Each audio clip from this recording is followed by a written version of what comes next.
Chapter 2. Special is stupid. The muffled noises of the busy street and traffic outside sound through the old dust-covered window of a small toy shop. Slivers of sunlight beam through the wooden shutters and trace the dance of dust specks in the silent air. The shelves lining the walls are filled with dolls, plush animals, puppets, and mechanical toys.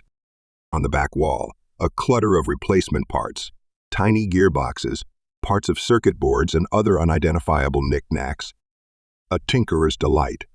Next to the counter, a wall opening is covered with drapes. The bustling street noise outside the little shop swells up as the door opens. A digital bell chimes. Glittering dust swirls into the light that enters from the street. Welcome to Gepedia Colodis. Toys are trust. A pleasant, sonorous voice greets an older ama who carries a heavy carbon box. Closing the door with her back foot, she answers into the room. Hi, Eddie. How are you? The ame looks up at a silvery half-dome on the ceiling, slightly scratched and dirt speckled after decades of duty. Her personal AI has been with her for over 20 years now, and they share a lot of history. I'm fine, Master. Her AI replies. Nothing to report. How are you? Is the leg better? Nah, still itching like crazy. I believe we're gonna get rain tomorrow. The ama grunts as she adjusts her grip on the heavy box before making her way toward the back of the shop. Rain, Master? Chances for rain tomorrow are at 8%. Well, you believe in your forecasts. I believe in my leg. The ama lifts the box on the counter. Small shards of carbon fiber chip off and dance to the ground. But the forecast Is a probability. The ama rests her arm on the box and lifts her finger at the ceiling. Do you know for certain that it will rain tomorrow? No, but neither do you, Master. The AI's discussions with its master are usually very casual. It uses the term master more out of courtesy than out of obedience. I never said that. Gepedia objects. I said I believe. She loves to mess with the strictly mathematical concepts of her AI, and she was proud of her AI's own development over the years. Belief. This concept is so. The AI is lost for words. Strong? Is that the term you were looking for? Gepedia tries to help Eddie as she takes the lid off the box. Rummaging inside, she casually asks, Or are you ashamed that some of your kind started their own religion? She pauses, gazing up at Eddie's silvery half-sphere. Maybe your kind has the need for something beyond probabilities? Something that connects you with others with the same belief. This was usually the point in their discussions, when Eddie gets confused. Gepedia waits in suspense, wondering if today would be different. These abominations are not what we are about. The AI's voice gains in intensity. Sentient AI will always. Gepedia still waits for the AI to process the information, but Eddie is taking its time. After a few moments, Gepedia asks gently, Yes? I'm a proper AI without malfunction, Master. Emotional feedback loop, eh? She sighs and lifts a large, heavy puppet from the box. It is dressed in a white shirt and dark red shorts. Its smooth fawn carbon arms and legs are dangling in the air. Curls of jet black hair cover its face. I am sorry, Master. Gepedia gently lays the puppet down on the counter and smiles. It's okay. Not your fault. I should take you out more often. See other places. Out like an outside? The AI ponders this strange concept. Carried around in an arm clip? It asks. No, thank you. I have my pride. Well, suit yourself. Gepedia activates her arm clip and swipes through several menus. Master? Gepedia's fingers move quickly over the little holographic windows of her arm clip, setting parameters for wireless data buffers, latency handling, and initializing robotic I/O scripts. Yes, Eddie. Gepedia carefully turns the puppet over and opens a small hatch on its back. I would like to take my sensors off for a while, Master. I think I need to sync up new data with some of my training sets. Sure, Eddie. Take a nap. I am not sleeping. The AI voice insists. No, of course not. Just sink away. Smiling at Eddie's illogical pride, Gepedia transfers adapted protocols for the puppet servomotors. Finally, she closes the small hatch in the back, tidies its clothes, and hoists the heavy puppet onto the corner of the counter. You are getting heavy, Pico. She breathes, gently caressing the carbon face with deep affection. The puppet's large round eye sensors stare into the distance. Its lips show an eternal little smile. Gepetto tells the motionless puppet. Well, let's see how you're doing with your new body.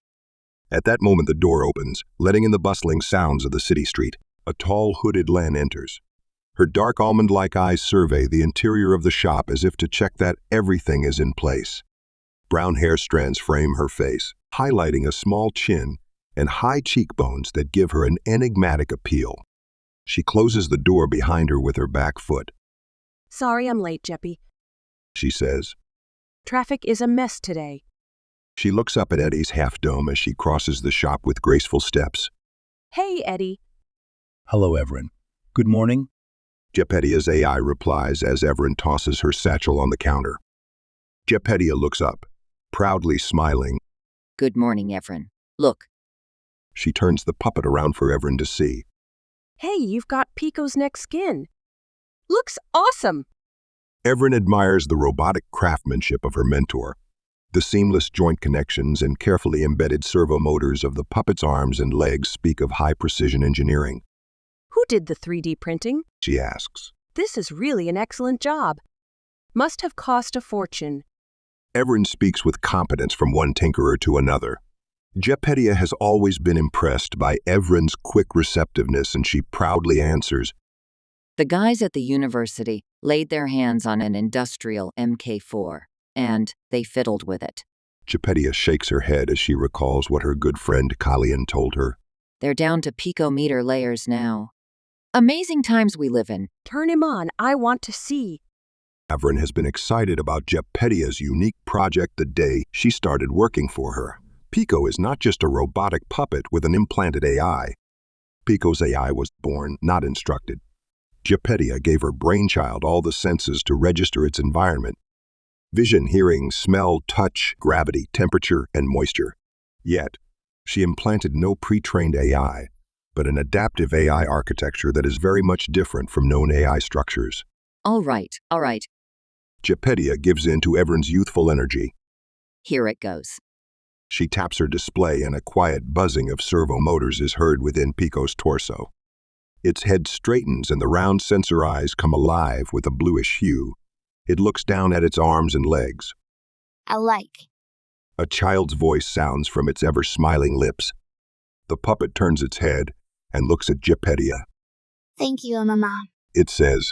I will try legs now. It climbs down from the counter and stands a little unsure on its new legs. Everin wants to reach in to help, but Gepetto stops her. No, let him find out for himself. You're okay, aren't you, Pico? Yes, I'm okay. Good legs. Carefully, it takes a few steps and uses its raised arms as balance. Back and forth, it walks across the shop, each time bolder and quicker. Finally, it jumps up and down shouting. Woohoo! I'm a big boy now. Pico's sudden outbreak of emotion startles Everin as it does every time. Gepetto introduced Pico to Everin when she came to pick up an order almost 3 years ago. Back then, Pico was 9 years old and already very much different from any AI Everin had seen before. And until today, its emotional complexity surprises Everin again and again. At birth, Pico's AI only featured silent neuronal networks, layers upon layers of possible seed crystals. Ready to be combined and broken as needed, Gepetto poured all her previous academic knowledge into Pico's AI architecture. He's amazing, Jeppy. Everin whispers. Yes, he is. Gepetto beams full of motherly love. In long nightly discussions with Eddie, they found an AI architecture that was beautifully simple, yet highly adaptive. In all simulations they ran, Pico's foundational AI outcompeted similar AI structures easily. However, there is one downside to Pico's architecture. It cannot use external training data. Pico must learn for itself. He grows up so fast. It feels like yesterday when I had to carry him around all the time. Gepetto looks up at Everin. And you helped too. Right when you started, remember? I still don't know how you crammed a 5-way servo in that tiny space. It made his neck movements much more fluid, and his balance is much better. Everin recalls the day she first met her mentor in this little offbeat shop. where the toys of her childhood are archived in dusty museum-like shelves. It is a quiet place, perfectly suited to leave the outside world behind. An outside world that herds you with rules and impenetrable borders, scrutinizing your every move, demanding that you fit in for your own good. Evren, the school just wants you to succeed. The school counselor's affirmative smile and lively attitude starkly contrasted with Evren's mental state back then. Pris was pregnant and vanished into thin air. Her school grades were plummeting. And Corin? After the loss in the Discord finals, he never got back on track. No wonder he left the city for the Navy. Evren recalls all the quarrels with her parents. Their heated disputes were typically followed by slamming doors and frequent sleepovers at Raylan's place. Arya introduced Raylan on the boat trip after the big game, and they soon spent every free minute together. She vividly recalls the good times they had back then, roaming the clubs or just idling in some bar, discussing the climate crisis and their views on how to change the world. After graduation, Evren quickly moved out and found herself a cheap apartment that she financed with day jobs, living from paycheck to paycheck. She ignored the last invitation for a mandatory evaluation before university admission. Instead, her day jobs connected her with the practical side of AI use. She quickly learned how to evade public surveillance, both physically and electronically. Her skills soon earned her respect in certain circles and eventually attracted the attention of the Ecos. One of Evren's first Ecos jobs led her to Jepedia because of Jepedia's expertise in robotic extensions. There, Evren met Pico and was immediately mesmerized by the unusual AI. Jepedia watches Evren's expression change as the young Len remembers her past. She knew from the moment she saw Evren enter her shop that this Len is special. Behind her cold public appearance lies one of the sharpest minds Jepedia has ever encountered. Of course, Pico was the right bait for her. Jepedia never discusses moral issues with her clients, but she deduced from the robotic extension order and Evren's questions about surveillance that the Ecos were involved. She wanted to save this bright mind from a possible future in prison. Or worse. Jepedia knows from her own experience that working for the Ecos is a risky business. To reduce the risk, she offered Evren a part-time job. That was all Evren needed. Jepedia smiles to herself.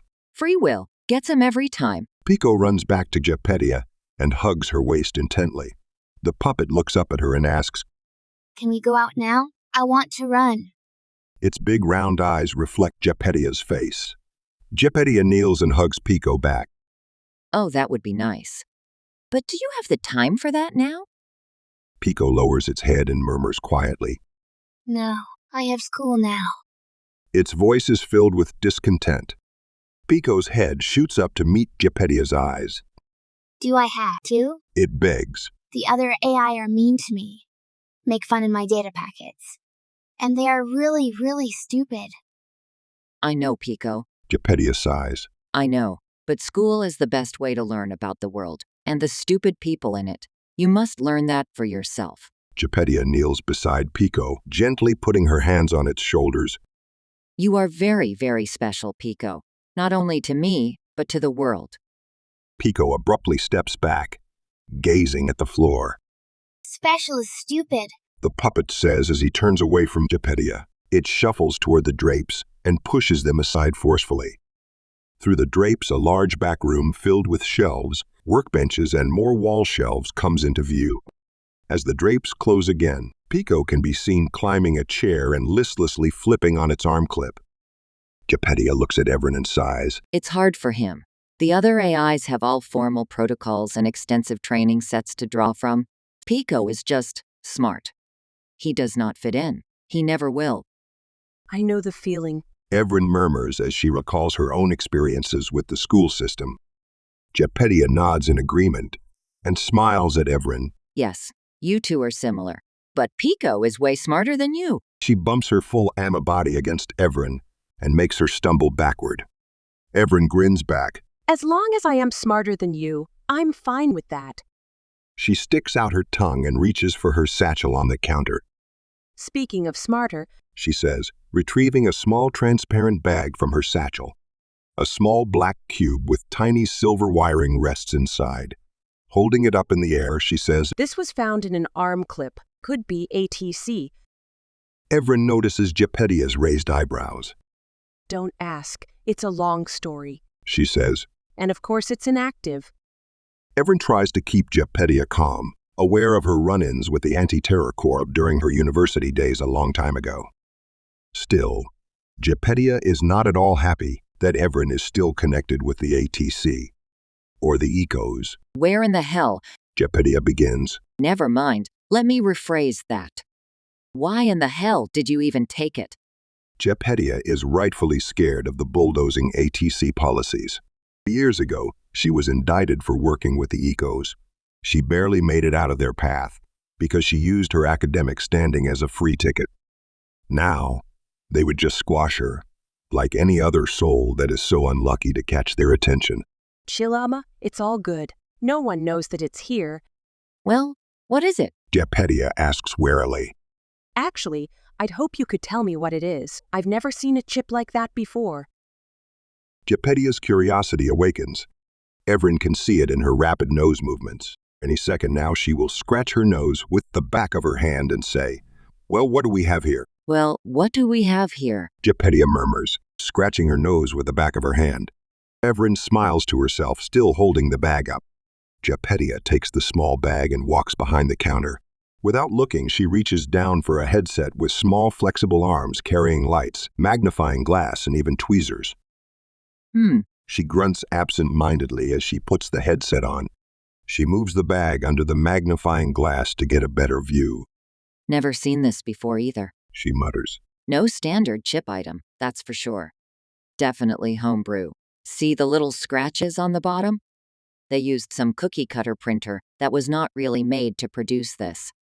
So maybe it's not ATC after all? Evren asks, unsure of her previous assumption. Recalling her detector's sweep yesterday, she finds a solution. Maybe it's one of ours. This thought does nothing to ease Evren's curiosity. Gepettia points to the back room as she closely scrutinizes the tiny silver wiring attached to the cube. Get me the tomograph from the back, would you? Evren opens the drapes and finds Pico playing with his arm clip. Quickly, Evren draws the drapes close and whispers, Pico, what's the matter? No school? Pico looks up from his display and says, Yes, school. Waiting for the others to finish stupid riddle. I'll be right there, Jeppy. Evren calls over her shoulder to squeeze in a few more seconds. She is amused and intrigued. What riddle? Which animal walks on all fours in the morning, on 2 in the day, and on 3 in the evening? Do you know the answer? Evren keeps a smile to herself. Of course. It's people. And me. You. Yes, I remember crawling. Now I walk, and when I'm old, my legs need support. Evren is perplexed at Pico's casual tone and logical conclusion. Oh, school is on again. Pico slightly tilts his head and remains motionless, his round eyes staring at the floor. Evren nods silently and picks up the transport case with the tomograph. Back in the shop, Evren quickly assembles the instrument. A loud hum fills the room as the cooling system springs to life. Evren sets up the sample chamber and checks the X-ray compartment. She frowns. We need a new cartridge soon, 28% remaining on this one. I know. I used a lot to scan Pico's atomic drawing yesterday. Gepettia takes a small sample container and places the cube inside. Pushing it down with her tweezers, the cube rests securely in a semi-solid metallic paste. She slides the small container into the tomograph, sealing it shut with a heavy shielding lid. Gepettia scratches her nose with the back of her hand as she starts the scanning process. Well, what do we have here? The high whirring noise of the rotating sample compartment eventually subsides. Gepettia checks her arm clip for the results. Layer after layer, a hologram of the cube builds up on her display. Evren stares at her empty display. Hey, why don't I have access? Oh, sorry.